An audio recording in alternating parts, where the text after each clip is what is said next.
In this video, I'm going to show you how to make a rough and ready sketchbook using cheap and easily available materials. I'm going to be using the Coptic stitch as a binding method. So why should you make your own sketchbook? One of the best things about making your own sketchbook is that you can pick your own papers for it. This could be watercolour paper, mixed media paper, pastel paper, just some basic sketch paper. And I found it's much cheaper making my own sketchbooks than buying ready-made sketchbooks. I also find it really relaxing. I think I made about 5 watercolour sketchbooks while watching the Witcher series. I find sewing quite relaxing in general, that might be why, but either way, it's really easy, you can do this. I'm going to show you a few examples of sketchbooks that I've made using this technique.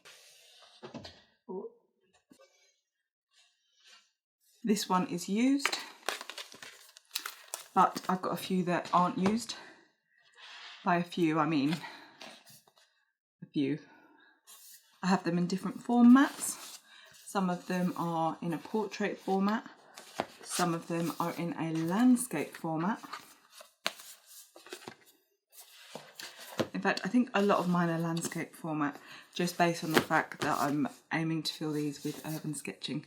I wanted cheap, affordable sketchbooks that I could just play around in. But I also wanted good quality paper. So these sketchbooks actually have either Arche, not really sure how to say it, but you know what I mean, the expensive posh French paper, or Fabriano Rosa Pina. So some of these sketchbooks do actually have the watermark in, but that doesn't bother me because it's a sketchbook, and if I really don't like it, I just won't paint on that page. I'll show you some close-up pictures of the bindings for these ones. Here's another example of a sketchbook that I've made. It's a lot bigger. I think I cut it down from an A2 size pad, if that's correct. Yeah, because this is A3 size, isn't it? Yeah, so I cut it down from an A2 pad because there was no way that I was ever going to be making something A2 size. So yeah, you can make them whatever size you want, really. The sky's the limit. Probably A1 is the limit. For this sketchbook that I'm making now, I'm going to be using toned pastel paper that I bought in big sheets. It's much cheaper buying these big sheets and cutting them down rather than, say, buying a ready-made sketchbook or even buying a pad. And the reason I'm using pastel paper is because I'm trying to improve my life drawing skills, and I wanted an actual sketchbook to keep some of my more refined pieces in. Now, because it is pastel paper, I'm going to be using glassine paper in between, because with pastels, they're very, very powdery. Very powdery. The technique I use to make these sketchbooks is called the Coptic stitch, which is that exposed edge that I showed you. First of all, I'm going to take you through the tools that you need.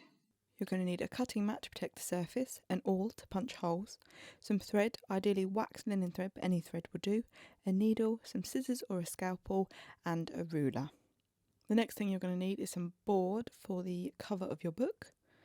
I've got here some glassine paper, as I'm using pastel paper, and then this is the selection of pastel papers that I've chosen in a range of neutral colours.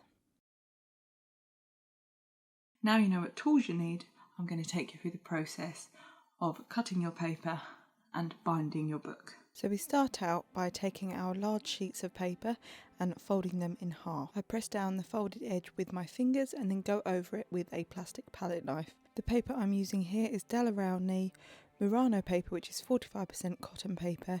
It's textured, acid-free, 160 GSM, and available in these big sheets. I ended up cutting this paper down 3 times until I was happy with the final size. This left me with smaller sheets of paper that I folded in half and made into my individual pages. You should end up with a stack of folded sheets of pages. I then separate my sheets into 4 stacks of 4 pages and pull out my glassine paper. I measure the glassine paper and cut them down to size. Now the folded glassine paper is going to go in between each pastel paper sheet. This is so that my soft pastels don't smudge onto the other pastel paper. The next step is to take your 4 sheets of cut down pastel paper, and if you're like me and using pastel paper, you want to layer a piece of glassine between each. If you're using thicker watercolour paper, I would stack your pages together 3 or 4 pages deep. Here you can see I have a stack of 4. These are called individual signatures. I've trimmed down the edges as well. The next step is to take your ruler and measure 2 centimetre increments along the edges of the pages. I've done 4, so I'll have 4 holes, but usually I only do 3, but this one's a little bit longer than I usually do as it's portrait format. You then set the ruler vertical and mark along all 4 of the pages where these holes are going to be. Another reason I've chosen this paper is because it's good for charcoal, pastel and pencils, so I can use it for lots of different mediums. Here I start by punching just small holes into each of those 4 holes that I measured, and then once I've done that for all 8 of them, I then go and punch through a bit deeper. Be careful not to catch your fingers when you're doing this, and you'll do this for all 4 of your signatures or however many signatures you've got. I then take my green board that I just got from a craft shop and I measure out the size of my page plus 1/2 centimetre on both edges, so there's a slight overlap. Now another really easy tip is, if you're using a pad of paper, is to just use the cardboard off the back of the pad. I then double check that my board is big enough for my signatures. About 1 centimetre away from the edge, I mark all of my 4 holes onto the card. I then punch through the card with the awl for all 8 holes, and then we are ready to go. Take your thread, unroll about 1 metre and then thread it through the eye of your needle and tie a knot. To begin binding the book, you want to push your needle all the way through all of the pages in your signature. Make sure it's nice and tight. Line it up with a hole in your cover and then go around the edge of the cover and through the hole, like you're going off a cliff. You then want to loop around that string and pull it nice and tight. And the final step is to go back through the same hole of your signature, so you essentially come out where you started. Again, for the next hole, you go through the signature, over the edge, up and through the hole, round the thread, and then back through the hole you came from in the signature. And you basically just keep going this way. You can see there that I quickly chopped off the edge of the thread so it didn't get too tangled. When you get to the bigger space between the 4 holes, you simply pull the thread across and go back through the signature and start the process again of going down, up through the cover, looping around and then back through the signature. Now when you get to the last hole, you want to add the next signature, and instead of going back through the first signature, you just go through your new signature, and you continue the same way on the second hole, going through your signature, looping it round the thread and then going back through into the signature. You can see me do this a couple times here. Now when you get to the end of the thread, simply cut it off, tie it off, thread a new piece of thread onto the needle and start again from the next hole. Now I've just sped up this next clip so you can see me doing the next 4 holes in the exact same process.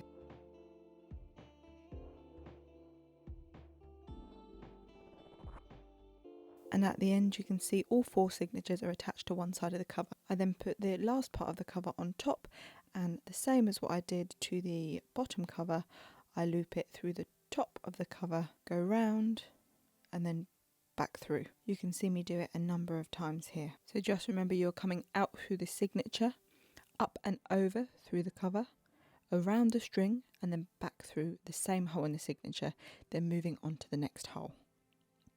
Do this all the way until you reach the end and tie your final knot, and at the end of that you'll have your lovely bound sketchbook.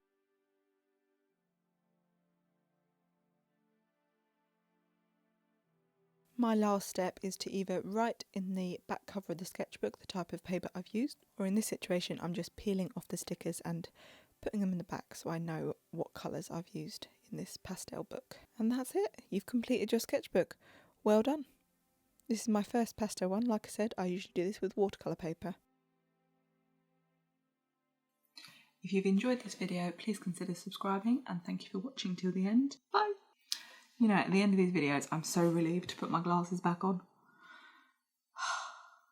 Before we get started, I need to go and chug some Gaviscon because pregnancy is not my friend. Bottoms up.